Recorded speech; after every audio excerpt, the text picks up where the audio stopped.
Today's session is all about forward bends, and forward bends are simply where you fold the top half of your body over the bottom half of your body. The bottom half being obviously your legs, and they can be either straight or bent, it makes no difference. So it is a collaboration between the bottom half and the top half of the body.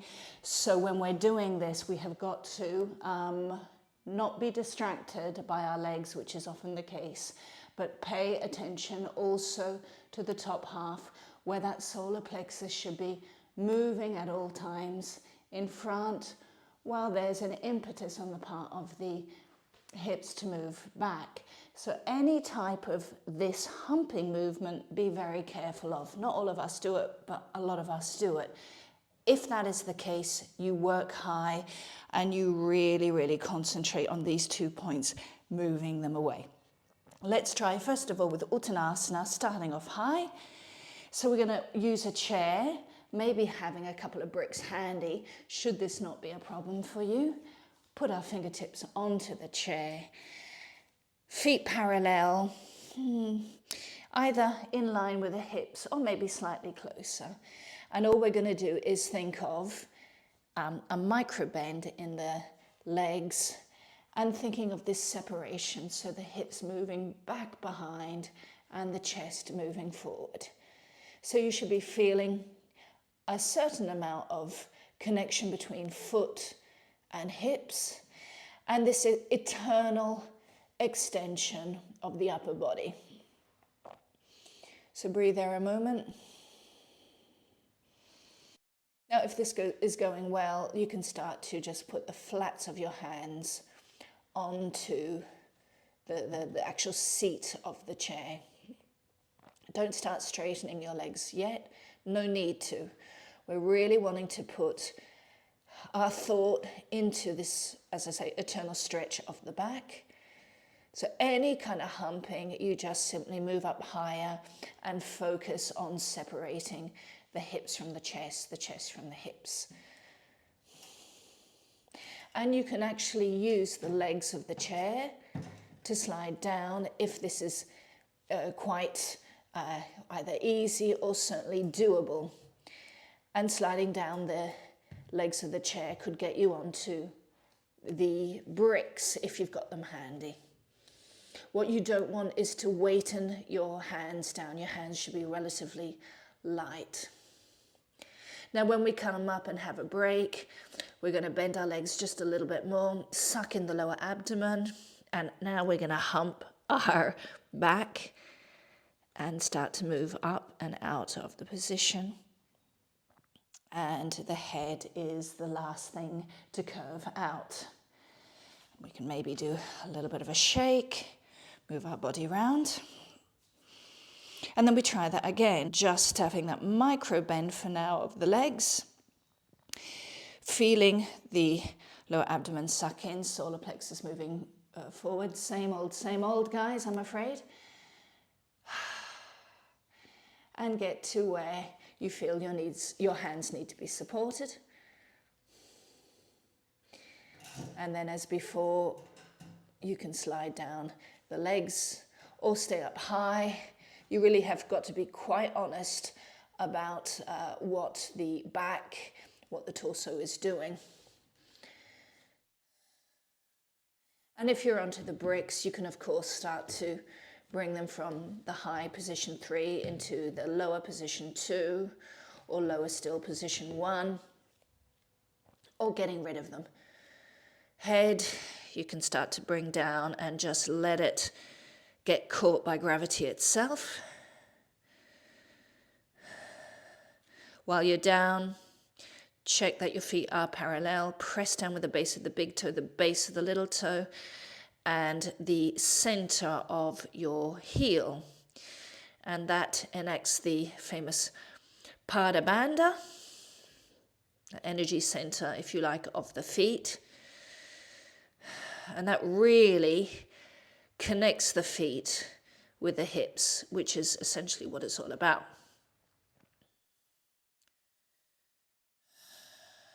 If you're really, really far down, you can actually take hold of your elbows and allow the torso to just come further down with gravity. And it's like the torso is being ripped off the pelvis.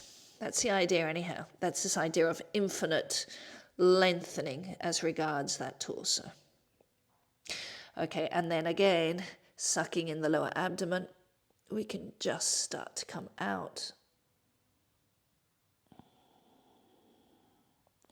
And spend a moment in essentially Tadasana. Maybe this time you can put your hand on your lower abdomen and the other hand on the solar plexus, just to be very aware of those 2 points. Have your legs slightly bent.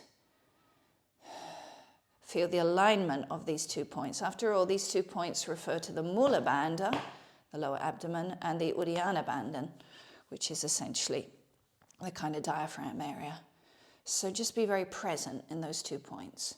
And then if you do want to straighten your legs, the idea of sucking your feet into the hips is ever relevant. And don't change those 2 points of your torso. Feel the Pada Bandha, that is the energy center of the feet. So really press down the base of the big toe, base of the little toe, and the central part of the heel.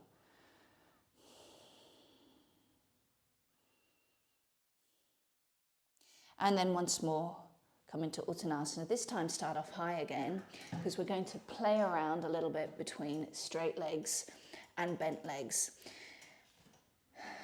Have your bricks near if you were using them before, but start off high. So fingertips on the chair. Essentially we're doing a half Uttanasana, or Ardha Uttanasana, as you would say in Sanskrit. And starting with a micro bend in the legs, we can start to bend our legs quite significantly now. But that is not a permission for me to hump my back. And indeed, it's even more the case that your bottom moves back behind you and the torso moves towards the chair itself. So be very careful about this. The knees should be moving over the big toe. That's kind of important for protecting your knees. And then you can start to suck the feet into your hips, and that is an indication to get those legs moving into the hips as you straighten them. And again, the same opposing movement, pelvis in one direction, torso in the other, is also ever present. And now your legs should be very, very straight. As I say, any kind of sign of humping and you come up a little bit or a lot, depends on your body. And then once again, still with the fingertips pressing onto the seat of the chair, we can really start to bend our legs, the knees moving over the big toes, but really feel the pelvis extending back behind you as your chest moves towards your hands. And breathe. Maybe every now and then do a big sigh. And then you can extend your legs right into the depths of your hips to straighten them.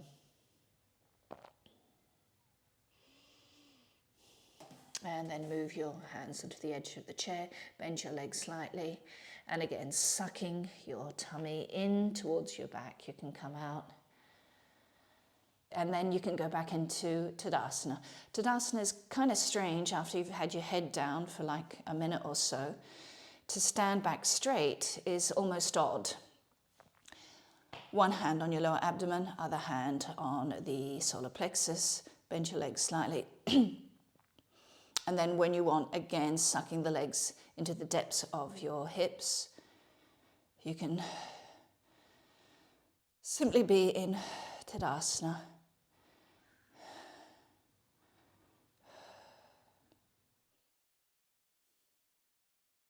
And then one more time that exercise. Now, if that exercise was going well, you can start to slide your hands down onto the legs. So we start off high. Ardha Uttanasana, the half Uttanasana. Bend your legs, pelvis moving backwards, chest moving forwards. Now, if this is nice, this is going well, you could maybe start to move your hands onto the legs of the chair and see if you can get more of a depth as you do this exercise. And then when you straighten your legs, i.e. the legs go into the hips, you try not to change the direction either of the pelvis itself or the torso going forward.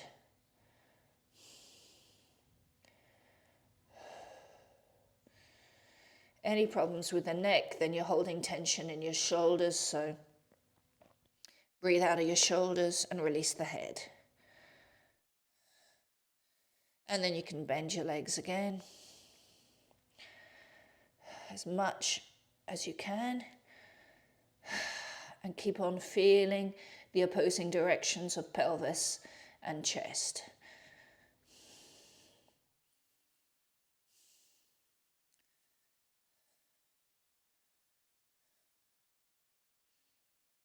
And then you can suck the legs into your hips again.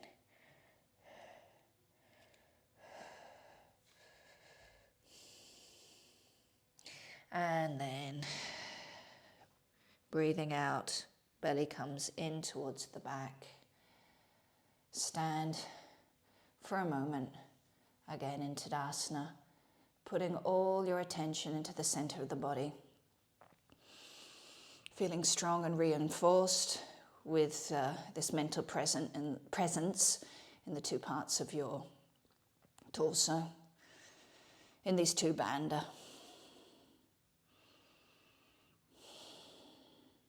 We'll keep on playing with the chair and the bricks with different heights depending on your needs and also depending on how experimentative you wish to be in your own practice.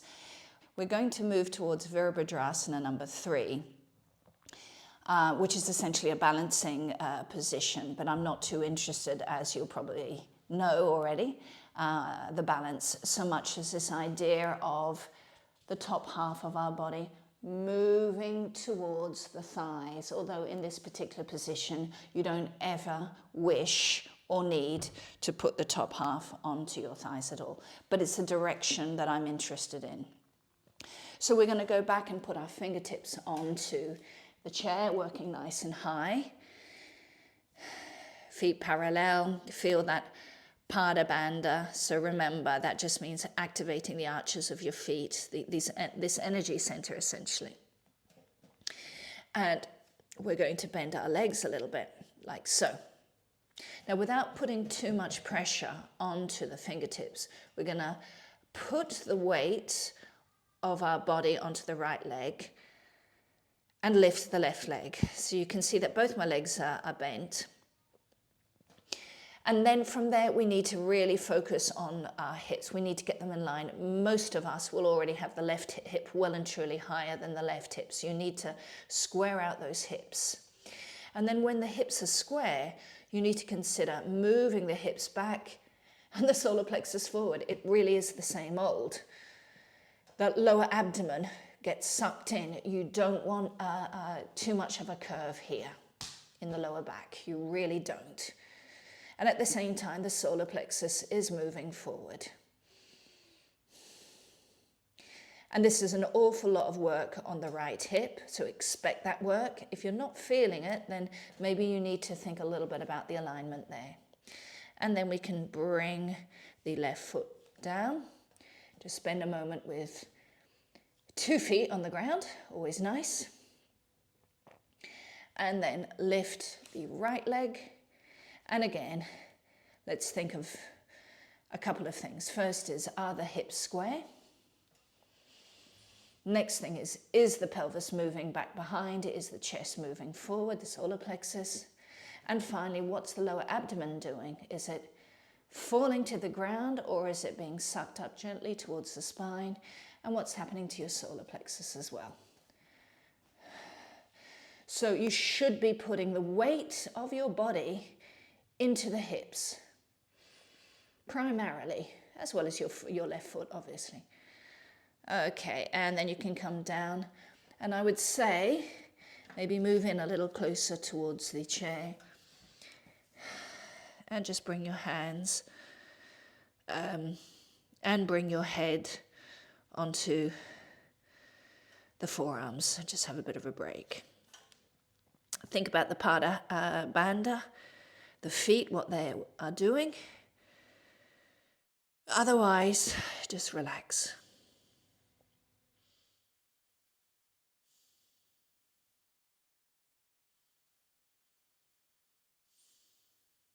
And then you can come up again and let's do the same exercise again.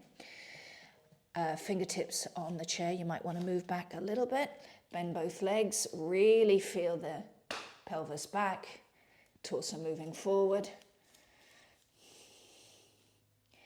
Get the Pada Bandha ready on the right foot, and then when you want, lift up the left leg. Really center the hips now. The hips should be square. And then think that pelvis is moving in the opposite direction from the chest and vice versa. So really breathe into the strength of the hips and into the strength of the foot. And then you can come down and do the other side. So first things first, how much have you squared up the hips? How much is there this eternal extension of the torso?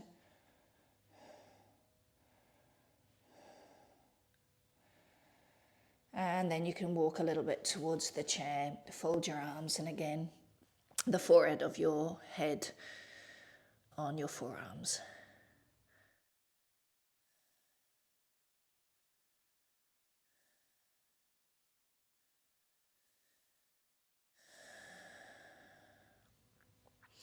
Okay, and then this last time, we're going to straighten the leg that we're lifting up, just that one.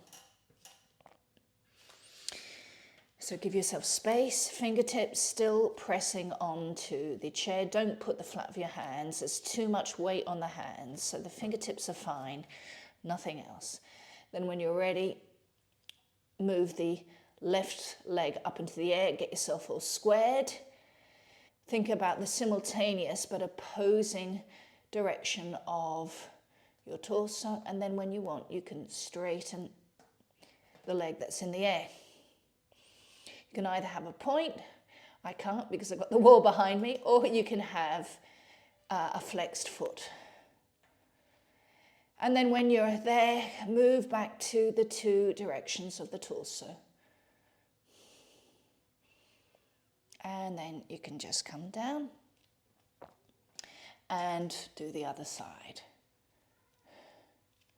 One side is invariably easier than the other, so enjoy that.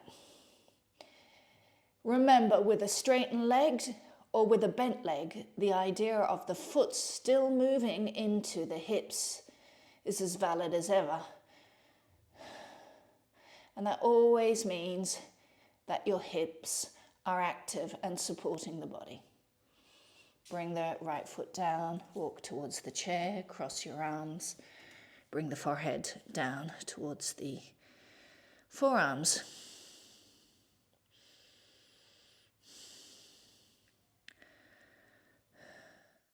I'd like to play around now with Adho Mukha Svanasana. Again, we are creating a 90-degree angle essentially between the top part of our body and the lower part of our body. So it's still this idea of moving the top and the bottom towards one another. So as I say, let's play. Hands as wide as your shoulders. Same with the knees and the hips. And then when you're ready, you can just simply come up, really rooting your hands down into the ground. I think a couple of lessons back I did a session on the Hasta Bandha. So that is activating your hands to support the body, but also so as you don't damage your wrists or hands in any way. So this activation comes in the form of the 5 bases of each hand really strongly pushing down into the ground. So as you do that, you're going to feel that the pelvis moves in the opposite direction. It moves up and behind.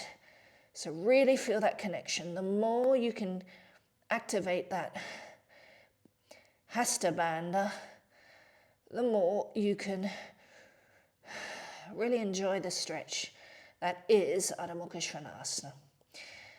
Again, I'm not interested in straight legs. I rarely am these days. And then when you want, bring your knees down. Big toes together. And again, like when we were on the chair before, you can fold your arms, one on top of each other, and just bring your forehead down onto it.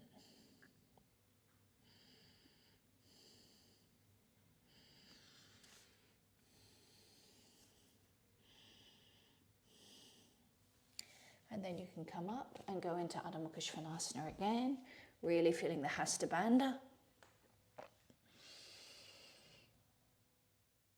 And really feeling its force into the ground and the rebound that travels up your arms into your back and pushes the pelvis up and behind.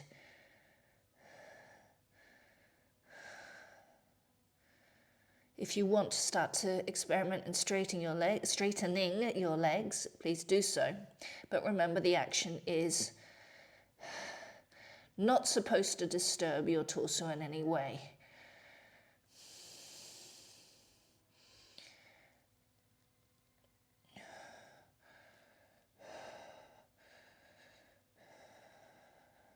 And if you want to play between bending your legs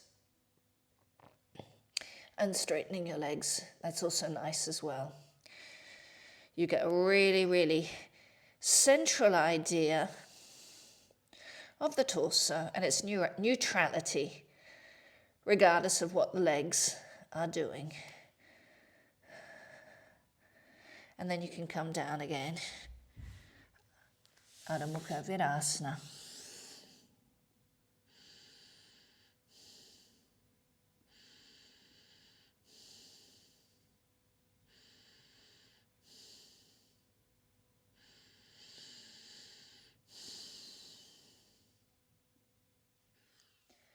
And then this time coming into Adho Mukha Svanasana, we're going to do what we did in the last exercise, where one of the legs stays down, bent, and the other leg just moves up. So let's go. We've got this movement of the torso towards the legs. And then focusing on rooting down with our left foot. We're just going to lift up the bent right leg. But again, as before, we want to keep our hips square. And then really feel that the pelvis is moving in one direction and the torso in another. The head remains heavy. And then bring your foot down and do the other side. So first things first, how square are the hips? And then, is your pelvis dynamically moving back behind as the solar plexus moves towards the fingers?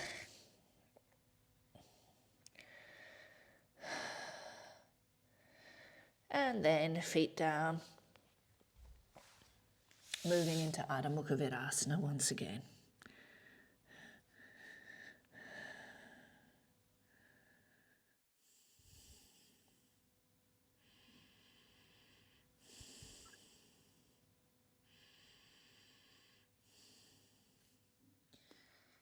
This time when we do it, the lifted leg starts to become straight. And again, the feet either have a flexed foot position or a kind of ballerina's point. So when you're ready,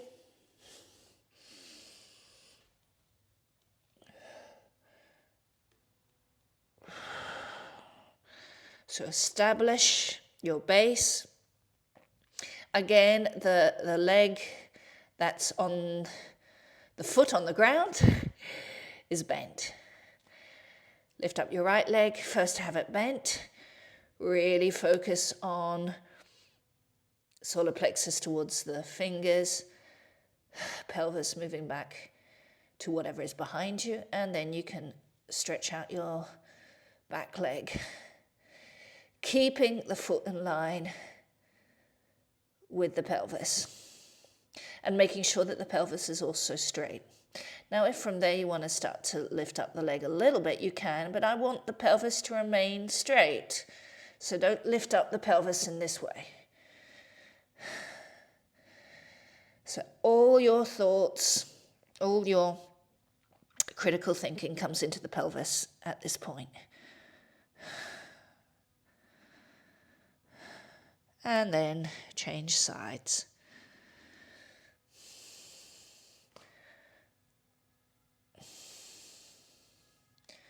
Breathe into the hips. The right leg is always a little bit bent. Feel the opposing movements of the torso.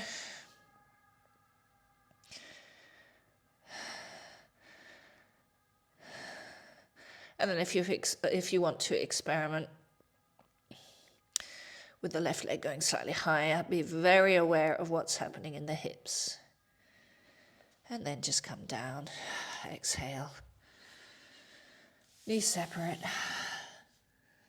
Adho Mukha Virabhadrasana.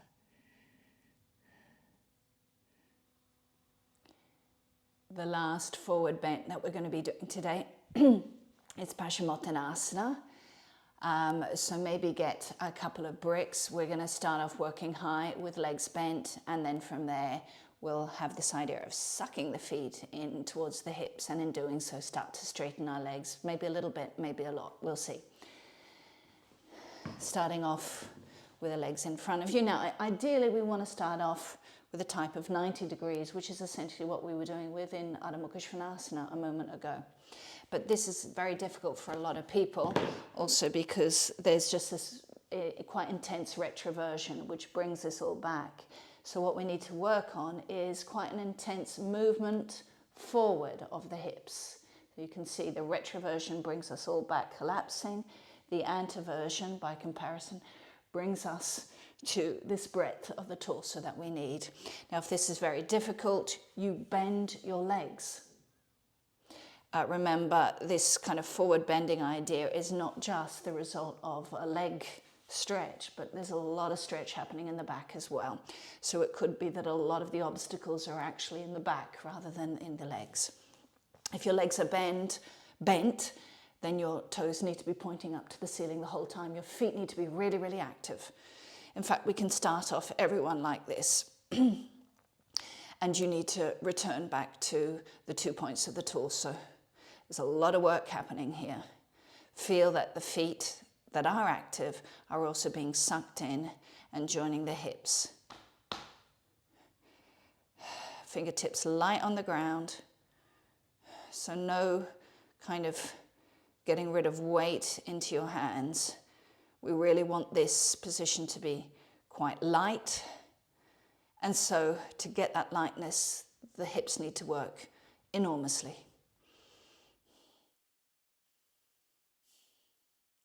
Now, if this is your maximum, you just have to stay there. Please make sure that the knees and the tops of the ankles are looking both up towards the ceiling.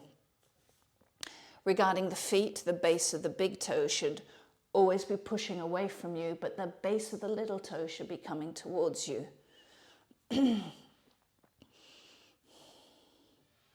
Now, if this is going well, you can straighten your legs, but please don't straighten the legs going out. It's the same old straighten the legs with the femurs moving into the hips. And that it means that there's less chance of you losing this beautiful extension of the back.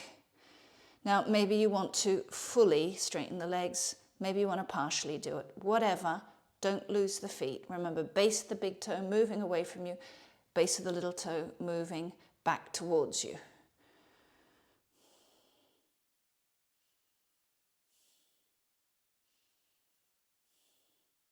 Now, as this is difficult for a lot of people, what we're going to do is we're just going to do a Supta Tadasana, whereby just with a strong retroversion now, keeping our feet active. We're going to use our abdominals and come and lie down just for a moment. And relax totally. Feel the absence of work in the hips at the moment. It's probably quite a relief. Enjoy it.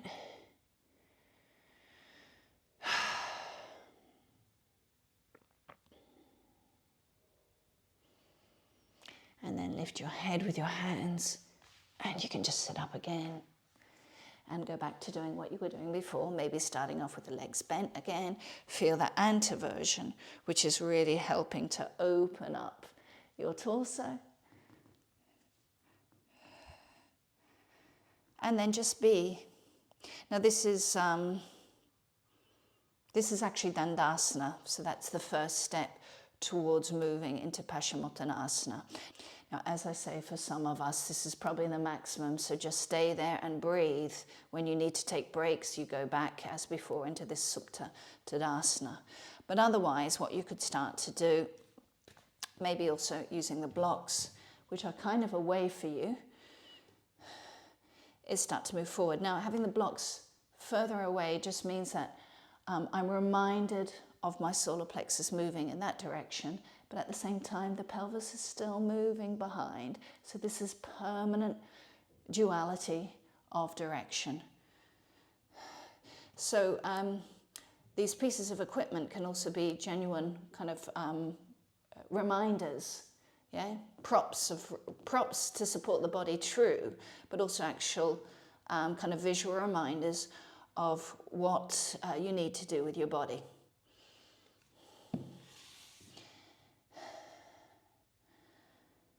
So I don't want to be thinking of going down. I want to be thinking that the pelvis is moving back and allowing an extension in my torso. The feet are still working incredibly hard so that I can access my hips. So there's an enormous amount of work that goes into Pashimotanasana. Pashimotanasana is also considered a relaxing pose, a pose of repose, because with the head moving further and further down, obviously this brings a certain quiet to the body. But to get to that position requires an awful lot of work, so stay there.